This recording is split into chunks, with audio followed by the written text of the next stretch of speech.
आज बाबाची न बची पुण्यतिथी न मग चालल्या नाक्यावर जरा भाजीपाला आणाला न यो बघा मयूर यो भाई काही तोंड दाखवणार नाही आज ब्लॉग मध्ये. घेतलं सलाड साठी सामान ना यो भाई अजून तोंड लपवत नाही. आमचं दोन कारागीर बघा कशी दोघावी प्रेम सजवले बघा ना. इकडे सगळी कामान व्यस्त आहेत ना भावेश भाईकांच्या टेन्शन मध्ये नका माहिती. ही काव्या माझी भाचीच पण कॅमेरा बघून पलाली भाई नाही बघा गांधीजीची तीन माकडा. संजनाना बनले इकडे खूप. सागर दादा आले इकडे भजी टेस्ट करायला. नेव पार त्या सर्व्याला धक्की देत. अरे त्याचं शरीर बघ ना तुझं शरीर बघ कायला मस्ती करत. तवऱ्यान झालता इकडे कीर्तन चालू. यो देवेश भाई या भाईचा एक दिवसांदिवस नाक मोठा होत चालले. यो रोहित शर्माचा फॅन धनेश गायकवाड. समाजसेवक किरण म्हात्रे ना यो बादल यो नाही समाजसेवक आकाश म्हात्रे. या भाईची 2 महिन्यात डाल शिजणार तरी इच्छुकांनी लाभ घ्यावा अशी नम्र विनंती. ऍज ऑलवेज घेतली बालदीना लागलो वाडाला. यो बघा आमचा गुलाबजामुन वाला. यो माझा भाचा मस्तीचा रास करतो पण कामाचा पण इकडे बापूस पोऱ्याची सेवा करते. लई कष्टानंतर आमची वाढणारी मंडळी बसली जेवाला. आणि आधीच किती 5 गुलाबजामुन खाले असतील तरी अजून एक मागते.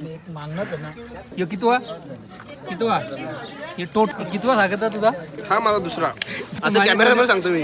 या सगळ्या गाड्या फायनल साठी पात्र झाल्या. या बाईचं केस जवानी सफेद झाल्या. कसला टेन्शन का माहिती. काय वाटतं तुला तुझ्या मित्राचं केस पिकले? काय बघणार आता त्यांनी काहीतरी लपडे बिपडे केलं असतं. ही आमची घरची मंडळी लई कामा केल्या ना आता बसल्या जेवाला. नाही इकडे हल्लू दादाने गुलाबजामला पलवली.